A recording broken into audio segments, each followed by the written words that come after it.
Today, on Primek Science EN, we present the layer method to solve the Rubik's Cube. Before we start, let's look at the notation.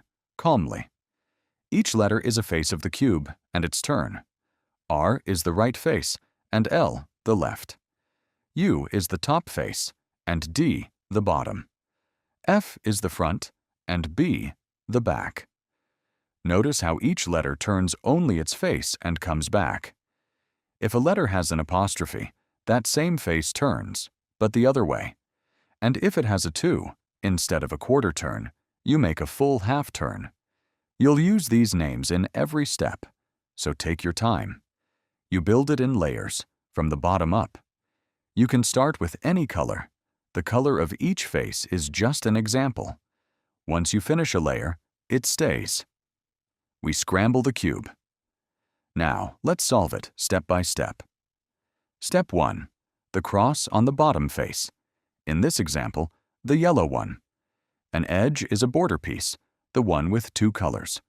We're going to gather the 4 yellow edges around the center, forming a cross.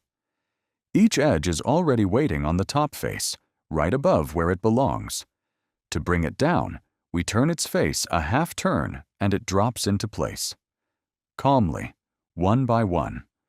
We turn the front face, and the first edge drops, then the right face and the second, the back, the third, and the left, the fourth.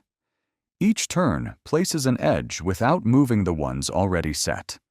And that's the yellow cross ready, the base for everything else. Step 2. The corners of the first layer. A corner is the piece with 3 colors, the one that goes in each bottom corner. First, we find a yellow corner on the top face, and we turn until it sits right above where it goes. Then we repeat a short sequence. R, U, R prime, U prime.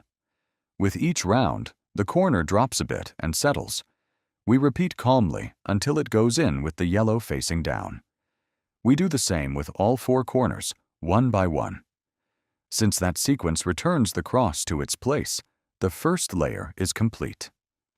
Step 3. The middle layer. Now come the edges of the middle band, the ones with no yellow or white. We find an edge on the top face that belongs in the middle. We line it up with its center, and we check which way it should go in, to the right or to the left. Depending on the side, we apply a sequence that pushes it in. It opens the bottom layer for a moment, inserts the edge, and closes it again. That's why the first layer doesn't break. We repeat with the 4 middle edges, and with that, the first 2 layers are done. Step 4. The last layer, on top. Here come the algorithms, sequences of moves you memorize, each with a specific job. First, the cross on top. Then, the Sune, which flips the corners so their color faces up. And the T-perm, which swaps the pieces to leave each one in place. Each algorithm keeps the lower layers. Even though several faces turn, when it's done, the bottom stays intact, and the cube is finally solved. If you liked the animation, leave a like and follow us for more animations.